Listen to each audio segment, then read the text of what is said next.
निदिक्तिका, कंटकारी and विभेदकी। तो मूल जो हमारा चर्चा का विषय था कि दोनों में से श्वास में कौन से किसे यूज किया जाए, क्योंकि वाग्भट चिकित्सा स्थान में रेफरेंस है सर्वेषु सर्वेषु श्वासकाशेषु केवलम वा विभेदकम, और उत्तर स्थान में अग्रे में कहते हैं वाग्भट की कासे निदिग्धिका, राइट। तो कंटकारी कब यूज करें, विभेदक यूज कहा करें, कास में दोनों यूज करने के लिए कहा गया है, तो दोनों को किस प्रकार से यूज किया जा सकता है, इसको एक मैं आपको अंडरस्टैंडिंग देने की कोशिश करता हूँ कि किस प्रकार से अंडरस्टैंडिंग होना चाहिए, किस प्रकार से डिकोड करें एक कल्प को। ओके, ध्यान से आराम से समझिए, जितना समझ में आ रहा है उतना लीजिए, जो चीज़ समझ में नहीं आ रही है समझ लेना कि वो बाद में 100% समझ में आएगी, क्योंकि वो सबकॉन्शियस फीडिंग अपने आप चालू ही है। आप कोशिश करो मत करो, your subconscious mind is getting feeded continuously. तो कभी भी अध्ययन करते वक्त पहले अधिकरण तंत्र युक्ति से जाना चाहिए, किस चीज का वर्णन कहाँ पर आया हुआ है, राइट। तो सर्वेषु श्वासकाशेषु केवलम वा विभेदकम, ये अवस्थिक चिकित्सा आई हुई है वाग्भट चिकित्सा स्थान में। सो ये कोई हर एक कंडीशन में यूज करने वाली चीज नहीं है, या वो काश श्वास में इफेक्ट देगा लेकिन किसी अवस्था विशेष के कारण, तो उसका इफेक्ट टेम्परेरी रहेगा, पूरा संप्राप्ति भंग करना उसका ये नहीं होगा। किसी भी श्वास में वो रिलीफ दे सकता है, but temporary relief, kind of symptomatic treatment जैसा वो रहेगा। ठीक है, ये इसलिए सिर्फ अधिकरण देखने मात्र से आपको इतना क्लियर हो सकता है कि कहाँ पर उसका वर्णन है। कंटकारी का अग्र में वर्णन है, इसका सीधा सा मतलब है he is the captain of the team in kasa. कास को ट्रीट करना है, तो कास ट्रीट करने के लिए जो जो गुण धर्म चाहिए वो सब कंटकारी में है, ना कि विभीतक में है, right. Type I agree in the chat box, you can type disagree also, A और डी। जल्दी जल्दी टाइप करते जाइए ताकि हम ज़्यादा से ज़्यादा मैटर कवर कर सकें। ओके, आपका एक किसी का भी रिप्लाई आ गया तो I will continue with what I am telling definitely. अभी आपने ग्रंथ की रचना ऐसी की है कि पहले उन्होंने सामान्यं च विशेषं च गुणान द्रव्याणि कर्म च समवायम च वेत्ति, इस प्रकार से वर्णन किया है। यानी कि आपको ये विजन डेवलप करनी होगी कि सामान्य और विशेष देखते आना चाहिए। विभीतक और कंटकारी में सामान्य क्या है, विभीतक और कंटकारी में विशेष क्या है, ये जब आप देखना चालू करोगे, सीखोगे, तो आपको उसका गामित्व समझ में आने लग जाएगा। अनफॉर्चुनेटली कहीं पर भी ग्रंथ में डायरेक्टली गामित्व दिया हुआ नहीं है कि ये इधर ही काम करता है, क्योंकि द्रव्य बहुत सारे लोगों के साथ मिलकर अलग अलग काम करता है और अकेले भी अलग अलग अवस्था में अलग अलग काम करता है। तो इसलिए हमें उसका गामित्व यदि डिकोड करना है तो हमारा सामान्य विशेष इस बुद्धि को जागरूक करना होता है। अभी एक नई कंसेप्ट आपको बताता हूँ कि नई कंसेप्ट मतलब इट्स ओरिजिनल कंसेप्ट, लेकिन शायद आपको इसके बारे में मिसकंसेप्शन होगा।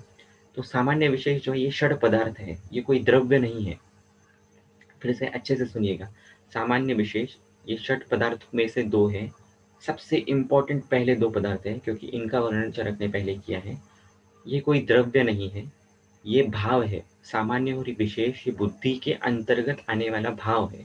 मांस से मांस का ब्रूहण होता है, तो मांस ये सामान्य नहीं है, उस पर आरोपित किया जाता है कि मांस में सामान्यत्व है।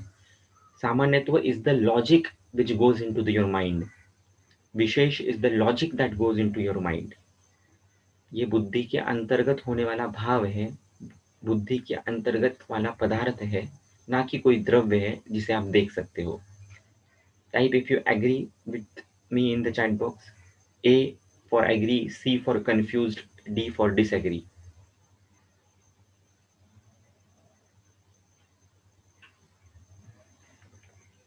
Okay, great, great. कोई बात नहीं। Very nice to have confusion. जो कन्फ्यूज है वो सबसे ज़्यादा सही पथ पर है, जो एग्री कर रहे हैं वो अब तक पूरी तरह से समझे नहीं है। ठीक है, चलो कोई बात नहीं, वो दूसरा मुद्दा है, वो हम बाद में देखेंगे कभी।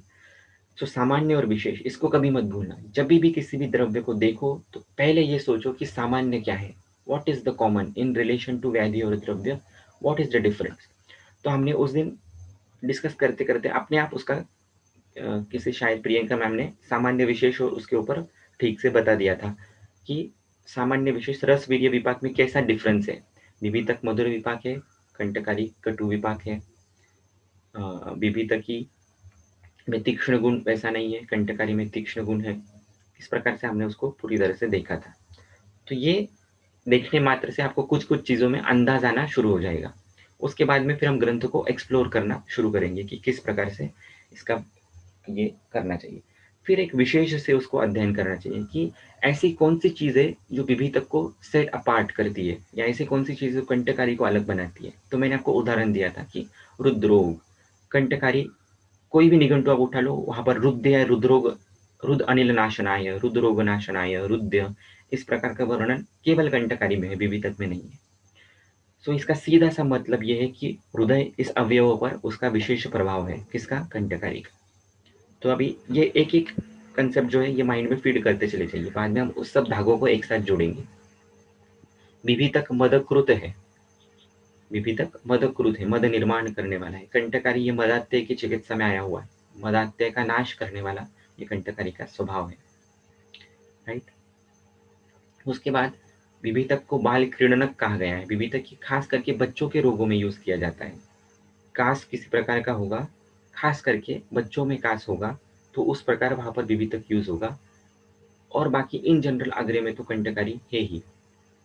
विविधक पित्त रोग नाशनाय ये विशेष फलश्रुति है। खास करके जहाँ-जहाँ पर पित्त का डोमिनेंस है वहाँ पर विविधक यूज़ होता है। और चरक इसके अलावा कहते हैं रस अश्रुक मांस मेदोजान दोषाण हंति विविधकी। ठीक है? तो जो भी मेदो धातु तक चली गई हुई संप्राप्ति है, अभी उसमें एक-एक चीज़ आप जोड़ते चले जाइए। रस रक्त मांस मेद तक गई हुई संप्राप्ति, रस अश्रुक मांस मेद धातु तक बच्चों में गई हुई संप्राप्ति, रस अश्रुक मांस मेद धातु में बच्चों में खास करके पित्त प्रधान संप्राप्ति, खास करके पित्त प्रधान कास बच्चों का, खास करके जहाँ पर पेन भी हो रहा है बच्चों में क्योंकि मदकृत है, मदकृत का एक अर्थ ऐसा हो सकता है कि वो शांति देगा, कहीं न कहीं एक सिडेटिव एक्शन वहाँ पर वो निर्माण करेगा। यदि आपने कभी विभीतक खाए होंगे बहुत सारे तो आपने ये अनुभव किया होगा कि आप 5-7 भी विभीतक खा लो या उसके सीड्स खा लो तो इमीडिएटली आपको नींद आना शुरू हो जाता है। ठीक है? फिर विभीतक जो है ये विभीतक से तेल बनता है। ये स्नेह अध्याय यदि आप चरक का देखो तो वहाँ पर विभीतक का वर्णन है। तो उसके अंतर्भूत उसके गुण कुछ भी हो, वृक्ष गुण भी होगा तो भी अंतर्भूत उसमें स्नेहन करने की प्रॉपर्टी है। वो जहाँ कर भी जाएगा वहाँ पर अपने स्नेह गुण से कास का प्रशमन करने में मदद करेगा। Right? Up till are you getting me? मैं जो कुछ बोल रहा हूँ आपको समझ में आ रहा है धीरे-धीरे? Do you think this is the right way of learning a dravya? Exactly, perfect. अभी हम देखेंगे थोड़ा-सा कंटकारी के ऊपर, फिर से बाद में कंबाइन करके देखेंगे। कंटकारी एज़ यू ऑल नो कटु है, तीक्ष्ण है, उष्ण है। तीक्ष्ण गुण किसी भी गुण को देखते हुए ओवरलुक नहीं करना है, उसके ऊपर पॉज़ लेना है थोड़ा-सा, अवेयरनेस बढ़ाना है। तीक्ष्ण गुण मतलब भेदने तीक्ष्णः, जहाँ कर भी भेदन करने की अपेक्षा होगी, वहाँ पर कंटकारी काम करेगी। उसका स्वरूप भी देख लीजिए लोक पुरुष साम्य सिद्धांत से। कैसा स्वरूप है उसका? कंटकित स्वरूप है, बहुकंटका है या दुष्स्पर्शा है, उसका पर्याय ही दुष्स्पर्शा है। तो जो स्पर्श में विकृत है, जो स्पर्श इस प्रकार का है, तो शरीर में भी अगर इस प्रकार की द्रव्यों की एक्युमुलेशन हो जाए जो शरीर को पीड़ा दे रहे हैं और उनको निकालना ज़रूरी है, तो यहाँ पर भेदन गुण जो है कंटकारी का काम करेगा। वैसा तीक्ष्णत्व विविधक में नहीं है। ओके? तो आप ये सब एक-एक कांसेप्ट लेते चले जाओगे तो आप ही बाद में मुझे बोलोगे कि हाँ सर, ये इसमें ये दे सकते हैं, इसमें नहीं दे सकते। तो आराम से धीरे-धीरे सुनते चले जाइए, समझते चले जाइए। ठीक है? फिर इसकी रुद्रोग विशेष फलश्रुति है, यानी कि जो रुद्रोग की संप्राप्ति होगी, उस प्रकार की जहाँ-जहाँ पर कंडीशन निर्माण होगी, वहाँ पर ये काम करेगा। तो अभी रुद्रोग की संप्राप्ति कहाँ पर दी हुई है, तो उसके लिए हमें सुश्रुत देखना पड़ेगा। तो सुश्रुत में उन्होंने क्लियर कट मेंशन किया हुआ है कि रस धातु का सीधा-सा संबंध रुद्रोग से है। यदि रस धातु अच्छा नहीं बनता है आपका, तो उसका इफ़ेक्ट रुद्रोग में कारणीभूत होगा। अभी रस धातु अच्छा नहीं बनता है, तो उसका संबंध हर एक चीज़ से आएगा, है ना? आहार विधि विधान ठीक नहीं है, तो भी आ सकता है। चबा-चबा कर नहीं खा रहे हैं, तो भी हो सकता है। चिंता का सेवन है अधिक, तो भी हो सकता है। रस धातु कैसा होना चाहिए, इसका वर्णन सुश्रुत सूत्र स्थान 14 अध्याय में है। आहार रस कैसा निर्माण होना चाहिए, तो परम सूक्ष्म ऐसा बढ़ाया है। आहार रस कैसा चाहिए? परम सूक्ष्म चाहिए, एकदम माइन्यूट चाहिए, एकदम फाइन चाहिए। यदि वो वैसा नहीं बनता है, तो गौरव गुण रहेगा रस में, और रस में यदि गुरुत्व रहेगा तो वैसा का वैसा उसका इफेक्ट जो है वो हृदय पर दिखेगा, और हृदय पर ऐसा कंटिन्यूअस गौरव का आघात होता रहेगा तो कालांतर से मर्म को जो है वो पीड़ा होना शुरू हो जाएगा और हृदरोग जैसी संप्राप्ति हो सकती है। राइट। सुश्रुत सूत्रसन 14 अध्याय, उसमें स्टार्टिंग का ही श्लोक है, परम सूक्ष्म आहार रस जो निर्माण होता है वो किस प्रकार का होना चाहिए। अभी कंटकारी को देखिए, कंटकारी है, कटु है, कटु है, कटु कटु, उष्ण, तीक्ष्ण और कास में अग्र्य। राइट। अभी उसका एक नया गुणधर्म आपको बता देता हूँ, नया नहीं, आपने देखा ही उस दिन, तो शुक्र रेचनी कंटकारी और शुक्र हरा विभीतकी। विभीतक जो है वो शुक्र हर है, कंटकारी जो शुक्र रेचनी है। अब फिर से टेकन फॉर ग्रांटेड किसी भी वर्ड को कभी भी नहीं लेना। शुक्र मतलब सिर्फ सीमेन नहीं, शुक्र मतलब व्यक्त शुक्र नहीं, शुक्र मतलब पूरा शुक्र, संपूर्ण शरीर में फैला हुआ शुक्र, शुक्रधरा कला के अंतर्गत आया हुआ शुक्र। तो आप विजुअलाइज कीजिए, शुक्र रेचन का कर्म कंटकारी क्या कर सकती है। संपूर्ण शरीर के शुक्रधरा कला पे शुक्र जहां जहां पर बद्ध है, विबद्ध है, शुक्र रुका हुआ है, शुक्र अपना काम ठीक से नहीं कर पा रहा है, वहां पर शुक्र रेचन कर्म की अपेक्षा है ताकि शुक्र फैले शरीर में। तीक्ष्ण गुण भेदनीय तीक्ष्ण, उससे उसका शुक्र रेचन गुण धर्म पूरे संपूर्ण शरीर में फैलेगा और कंटकारी का इफेक्ट जो है पूरे शरीर पे दिखना शुरू हो सकता है। अब यदि आप कंटकारी को देखो तो उसका वर्णन कौन से महाकषायों में आया हुआ है ये आपको देखना चाहिए। ऐसा हर एक द्रव्य का देखते हुए ये देखना चाहिए कि अग्र संग्रह में उसका वर्णन कहाँ पर है, महाकषाय में उसका वर्णन कहाँ पर है। तो कंटकारी का वर्णन आता है अंगमर्द प्रशमन महाकषाय में, हिक्का निग्रहण महाकषाय में, शोथहर महाकषाय में। अब इन हर एक चीज का लॉजिक कास से आप जोड़ सकते हो या इंडिविजुअली भी देख सकते हो। Right. Type you are with me in the chat box if you are. अगर फास्ट लग रहा है आपको तो मैं स्लो जाने की कोशिश करता हूँ।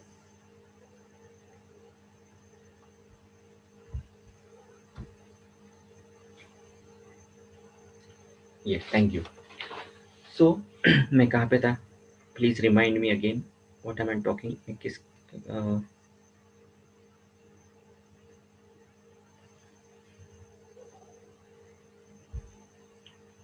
आई एम सो सॉरी, मैं लिंक ही भूल गया। हाँ, तो महाकषाय और अग्रे संग्रह उसमें उसको देखना चाहिए। अभी कास शुक्र रेचनी है, कास कंटकारी शुक्र रेचनी है, कंटकारी अंगमर्द प्रशमन है।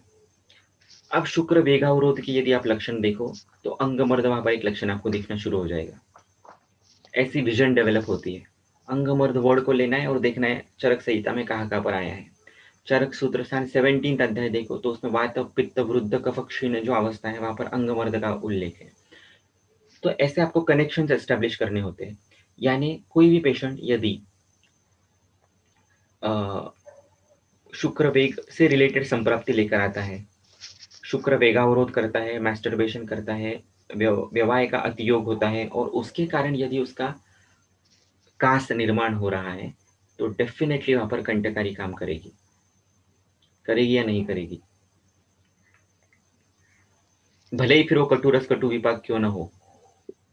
आइडियली कटुरस कटु विपाक, कटु अम्लत्वात अल्प शुक्र व्यवाय आपत्त्या, चरक विमान स्थान 8 में कहा गया है पित्त प्रकृति के वर्णन में। कटुरस क्या करता है, अल्प शुक्र व्यवाय आपत्त्या। राइट।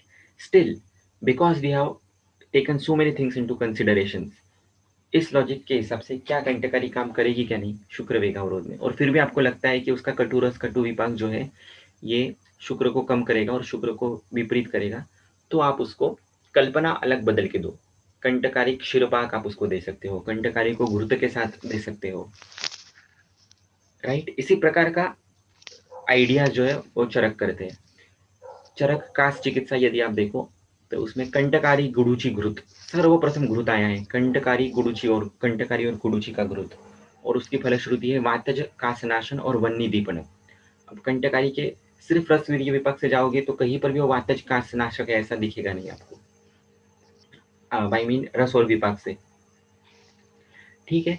लेकिन एक द्रव्य किसी के साथ मिलता है तो अलग कुछ काम कर देता है। अब गुडुची और कंटकारी ये जोड़ी बनाओ, गुडुची और कंटकारी क्या कर सकती है, तो गुडुचि जो है ये शोणित श्लेष्म विबंध को कम करता है। गुडुचि जो है वातहर है, रसायन है। कंटकारी अग्र है, शुक्रधरा कला पे उसका पूरा इफेक्ट है, शुक्र रेचन है, तो शुक्र को बल भी देगी। गुडुचि वातहर रसायन का भी काम करेगा और इस प्रकार से वातज कास्मी गुडुचि और कंटकारी का कॉम्बिनेशन पूरी तरह से संप्राप्ति भेद करने में मदद करे। राइट, रेफरेंसेस आप बाद में भी देख सकते हो, सिर्फ नोट करके रख लीजिए। और वैसे भी आपको ये ऑडियो मिलने ही वाला है बाद में, तो you can again listen to the recording and go again. अभी मूलतः किसी भी चीज को समझने के लिए वो संप्राप्ति कैसे होती है पहले वो समझना पहले तो बहुत जरूरी होता है। तो कांस की संप्राप्ति कैसे हो रही है वो हम एक बार देख लेंगे और उसके बाद में फिर से इन द्रव्यों को देखेंगे किस प्रकार से होता है। तो कांस चिकित्सा अध्याय, सॉरी कांस निदान अध्याय, वाग्भट से कांस की संप्राप्ति देख लेते हैं एक बार, and then we will try to see how this dravyas are going to work.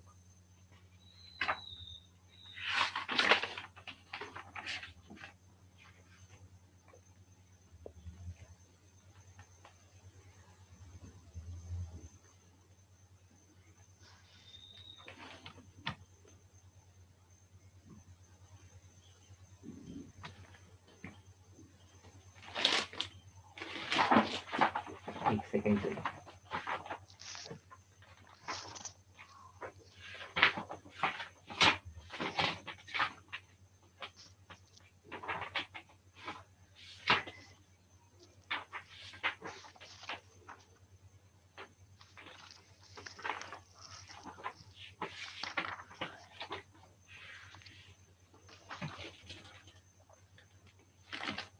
हाँ, तो वाग्भट की जगह हम चरक का ही देख लेते हैं, चरक चिकित्सा 18 से कांस की संप्राप्ति होती कैसी है।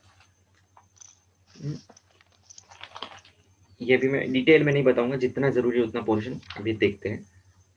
अधः प्रतिहतो वायुर ऊर्ध्व स्रोतः समाश्रितः उदान भावम आपन्नः कंठे सक्तस्तु उरसी। अभी इसको कंठकारी से विजुअलाइज करेंगे। अधः प्रतिहतो वायु, कांस की मेन संप्राप्ति कहाँ से शुरू होती है, तो अधः प्रतिहतो वायु। अधः प्रतिहतो वायु मतलब नीचे जो गति वायु की विलोम होना, इसका सीधा सा अर्थ है वायु की गति विलोम होना। वायु की गति विलोम किससे किससे होगी, आवरण से हो सकती है, अवरोध के कारण हो सकती है,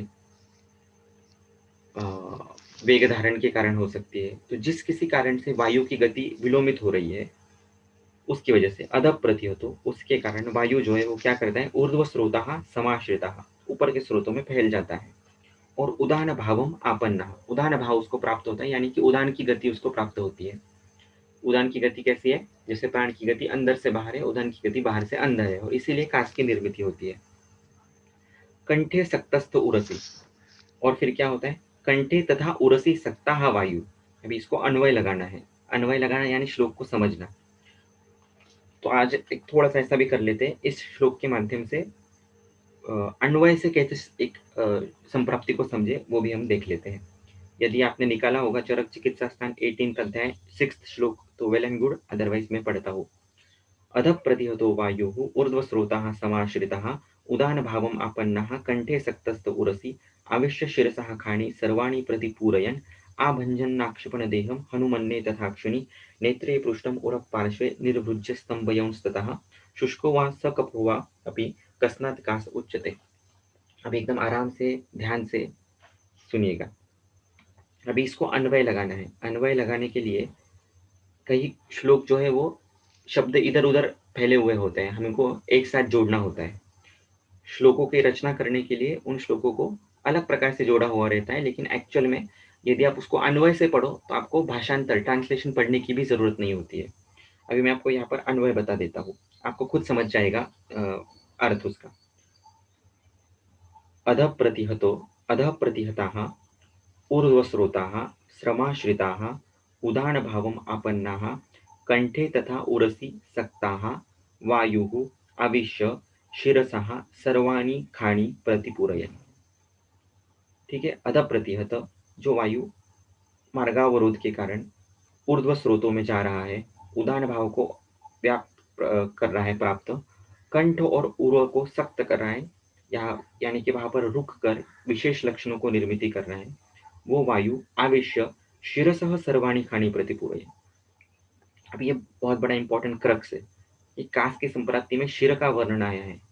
वायु जाकर पूरा शिर प्रदेश में व्याप्त होता है। शिरसः सर्वाणि खानि, ख मतलब स्रोत, प्रतिपूरयन पूरे शिर प्रदेश में जाकर, ऊर्ध्व स्रोतों में जाकर वायु जो है वो संपूरित करता है, होता है।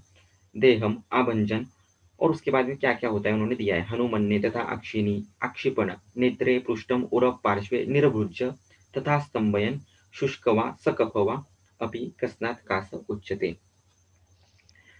फिर भी आपको नहीं समझा होगा तो हिंदी में एक बार ट्रांसलेट करके देता हूँ। नीचे से प्रतिहत, प्रतिलोम गति को प्राप्त, ऊर्ध्व स्रोतस में आश्रित, उदाहरण भाव को प्राप्त, कंठ तथा उर में संलग्न यानी कि स्थित वायु प्रवेश करके शिर के सभी छिद्रों को पूरित करता हुआ। ध्यान से सुनिए, शिर बहुत इंपॉर्टेंट फैक्टर है काच की संप्राप्ति में।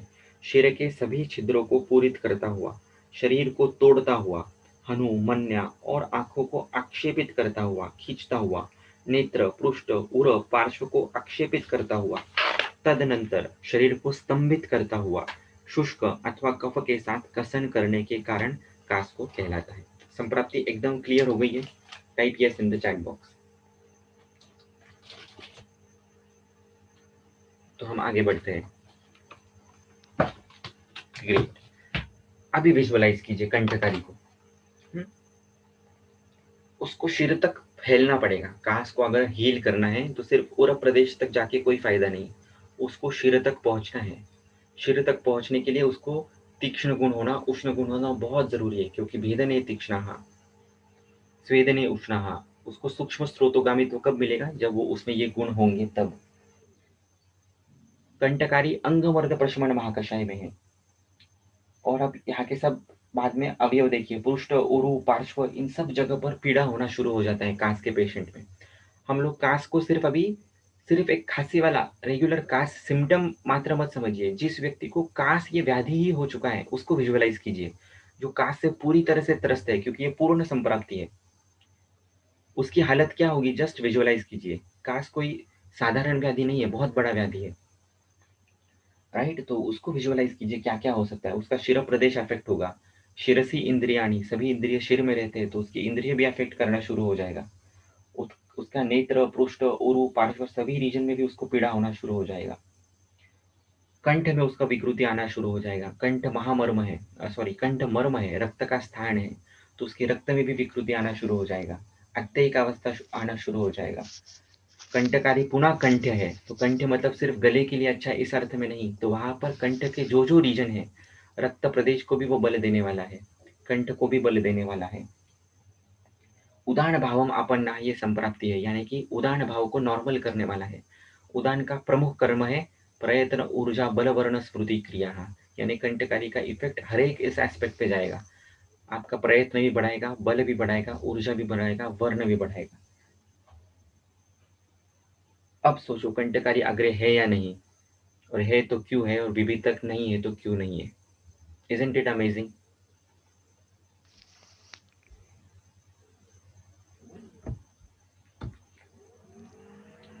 Simply amazing. आहार रस पे काम करके वो उधर काम कर रहा है। आहार रस को सूक्ष्म बनाएगा, पावरफुल बनाएगा, पूरे शरीर में फैलेगा, हृदय में जाएगा, उधर से कंठकारी का वीर्य शिर तक पहुंचेगा, और पूरी कांस की जो संप्राप्ति वायु जो पूरा विलोम हो चुका है, उसके साथ रस धातु जो विदग्ध हो चुका है, उसी सभी संप्राप्ति का भेद करेगा। इसीलिए कासे निदिग्धिका, कासे विवेतक नहीं। बच्चों में हो रहा है कास तो डेफिनेटली, या कास सिर्फ लक्षण मात्र है या थोड़े से ही लक्षण है तो आप उसको जरूर विभितक दीजिए। लेकिन कास एक व्याधि के स्वरूप में है, या श्वास भी व्याधि के स्वरूप में है। यहाँ पे कास से शब्द से श्वास भी आप ले सकते हैं, या जहाँ पर प्राणभव स्रोतस की बहुत जबरदस्त इन्वॉल्वमेंट है, अत्ययिक अवस्था है, कोविड जैसे पेशेंट से श्वास है, कास है, रुद्रोग है, पार्श्वशूल है, आहार रस अच्छा नहीं बन रहा है, चिंता है, बार बार कोविड का सुनाई दे रहा है, उसकी वजह से आदमी और घबरा रहा है, तो वहां पर कंठकारी सोचिए क्या ब्यूटीफुली काम करेगी। एक द्रव्य आपको आपने इस कंसेप्ट से समझ लिया तो सोचो आप कंठकारी को कहाँ कहाँ पर यूज कर पाओगे। तो द्रव्य को इस तरह से समझना है या इस तरह से समझना है? That is the way to understand a द्रव्य। इसके अलावा ये तो सिर्फ एक आपको झलक है। इसके अलावा यदि आप अभी चरक संहिता को सिर्फ कंटकारी इस शब्द से एक्सप्लोर करना शुरू कर दोगे तो आपको समझ में आ जाएगा कंटकारी कैसे काम करती है। आपको कुछ हैक्स दे देता हूँ। कंटकारी और गोक्षुर ये जोड़ी बहुत बार आई हुई है, इसको एक बार चेक कर लीजिएगा। कंटकारी गोक्षुर कहाँ कहाँ पर आया हुआ है, क्यों आया हुआ है। कंटकारी और गोक्षुर ये यवागु में भी है, हमने पढ़ा था बीच में, आप भूल गए होंगे। मूत्रकृच्छ में कंटकारी और गोक्षुर फानित के साथ देने के लिए बताया गया है, और कंटकारी एक खास मूत्रकृच्छ पे भी काम करता है।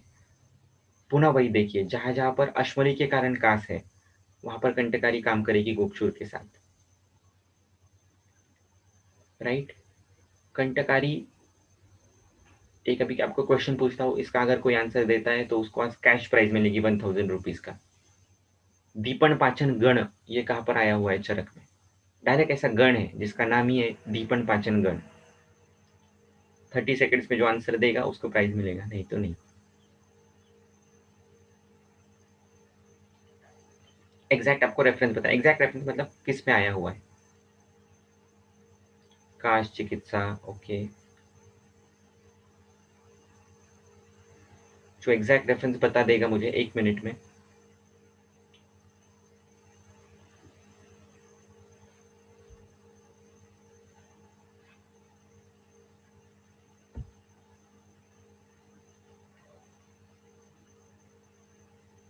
ठीक, बाद में ग्रुप पे डिस्कस करेंगे कहाँ पर आया हुआ है, ये क्वेश्चन को ऐसे ही छोड़ देते हैं। तो इस प्रकार से विजुअलाइज कीजिए। गुडुची सॉरी, हाँ, गुडुची कंटकारी ये एक जोड़ी आती है, कंटकारी गोक्षुर ये एक जोड़ी आती है। गुडुची कंटकारी का तो मैंने बता दिया, जहां जहां पर आपको अग्निदीपन करना है वात हर की अपेक्षा है वहां पर इस दोनों को यूज कीजिए। जहां जहां पर मूत्रकृच्छ या अधः प्रतिहत की संप्राप्ति शुक्र से रिलेटेड कोई लक्षण है तो वहां पर कंटकारी और गोक्षुर को यूज कीजिए, राइट। अभी इस प्रकार से आप एक्सप्लोर करना शुरू करिए। यदि आप किसी द्रव्य को देखना है तो कहाँ कहाँ पर उसने चरक ने उनका वर्णन किया हुआ है। कंटकारी को यदि आप देखोगे तो और एक रेफरेंस आपको बताना था,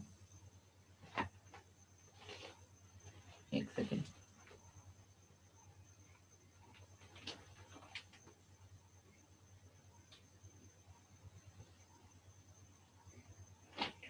हाँ, कंटकारी बाजीकरण में भी आया हुआ है। बाजीकरण अध्याय में बुरुहन गुटिका के अंतर्गत या बाहर पर भी, वहां पर भी उसकी आपको फलश्रुति समझ में आएगी। उसको बाकी के बुरुहन द्रव्यों के साथ लिया गया है ताकि उसका वृक्ष इफेक्ट दिखे, उसका शुक्र रेचन भी इफेक्ट हो, शुक्र वृद्धि भी हो, और पूरे शरीर पे उसका इफेक्ट दिखे।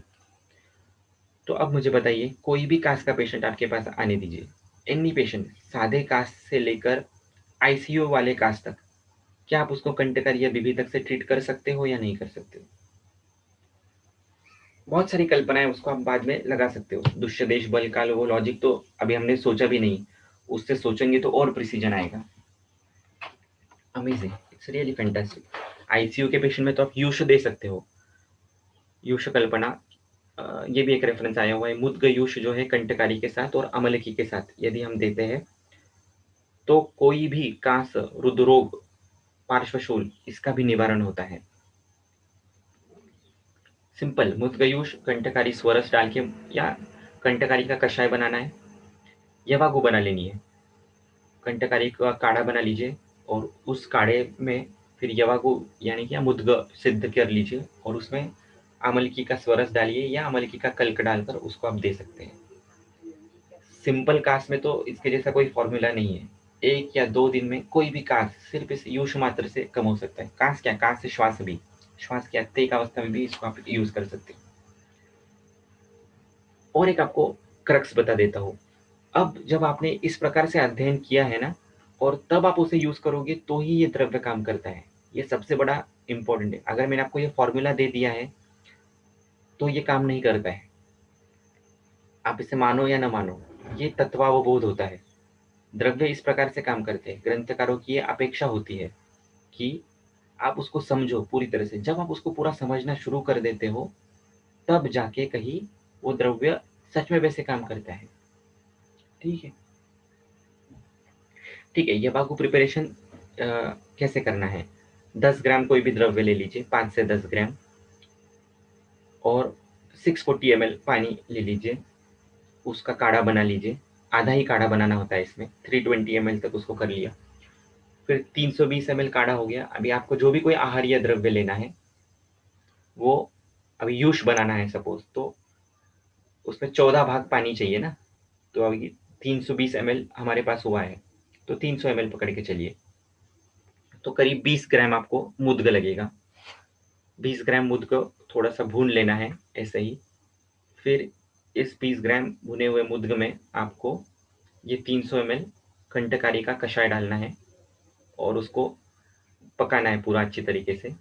और फिर बाद में आप उसको छोंक भी दे सकते हो घी में, अमल की कल्क में, या पकाते वक्त ही उसमें थोड़ा सा अमल की स्वरस डाल सकते हो। इस प्रकार से आप उसको, ये combination even you can give to ICU patients या श्वास के किसी भी पेशेंट को इस प्रकार से दिया जा सकता है। और किसी को कोई क्वेश्चन पूछना है इससे रिलेटेड, अभी तो अनम्यूट करके भी पूछ सकते हैं, मे बी चैट में वो ठीक से आप एक्सप्रेस नहीं कर पाओगे। So please ask if anyone wants to ask. Yavagu preparation is clear ma'am, Suni ma'am. Suraj sir, औषध द्रव्य सिलेक्ट समझा आपको? उसकी मात्रा आदि वो बहुत सारी चीज़ों पे डिपेंड करेगा कितना लेना है, बट अडल्ट व्यक्ति के हिसाब से टेस्ट कैसे रहता है, टेस्ट उसका देखो, अभी ये कटु कटु उत्कट रस आएगा, कटु कषाय उसका ये आएगा, तो अभी इसको साथ में बना के देना होता है पेशेंट को। चरक ने कहीं पर भी ऐसे फॉर्मुलेशन बताए नहीं है कि पेशेंट को पसंद नहीं आए ऐसे दे दीजिए। उसने हमेशा पेशेंट की टेस्ट का ख्याल रखा है। पेशेंट अम्ल साथ में है, उसको अम्ल रस पसंद है तो उसमें अम्ल डालकर दे दीजिए, नहीं पसंद है तो उसमें गुड़ डालकर दे दीजिए, शक्कर डाल के दे दीजिए। मेक दैट पथ्य कल्पना पैलेटेबल फॉर हिम। वो पैलेटेबल नहीं रहेगा तो पेशेंट उसे लेगा नहीं और उसका इफेक्ट नहीं दिखेगा। सबसे बड़ा कोई व्याधि है तो वो अरुचि है। ज्वर से भी बढ़कर कोई व्याधि है तो अरुचि है। बिना अरुचि ठीक किए आप किसी चीज को ठीक नहीं कर सकते।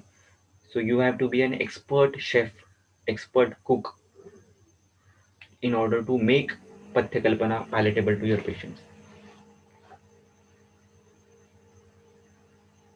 ये आईसीयू पेशेंट ने ट्राई किया हुआ है, तो ऐसे ही देते हैं उसको, राइल्स ट्यूब में फीडिंग के थ्रू देते हैं, ड्रॉप बाय ड्रॉप देते हैं, सिद्ध जल बना के भी देते हैं। जैसे सिद्ध ये यवागु बना दिया और दिन भर उसे पीने की जगह यही पानी पी सकते हैं। अस्थमा अटैक में भी यूज किया जा सकता है डेफिनेटली, मैंने यूज नहीं किया है लेकिन। सर इसको हृदय बताया है, बिल्कुल। कंटकारी को हृदय रोग में, बट हृदय महाकषाय में इसका वर्णन नहीं है। हाँ बताता हूँ मैडम। तो देखिए, रुद्र महाकषाय जो आया है वो शरीर को प्रिय इस अर्थ में आया हुआ है। अम्लम रुद्याणाम इस अर्थ में वो आया है, वहां पर सभी अम्ल द्रव्य है, हमें अम्ल रस प्रिय है उस अर्थ में वो लिया गया है। इसे वहां पर तो अर्जुन का भी द्रव्य नहीं है, अर्जुन भी रुद्र ये है। जी जी जी, हाँ जी। So that is one way of it. बहुत सारे उसके एक्सप्लेनेशन है लेकिन ये एक एक्सप्लेनेशन है। जी जी, थैंक यू हाँ सारे इसमें वही अम्ली हैं सर। बिल्कुल।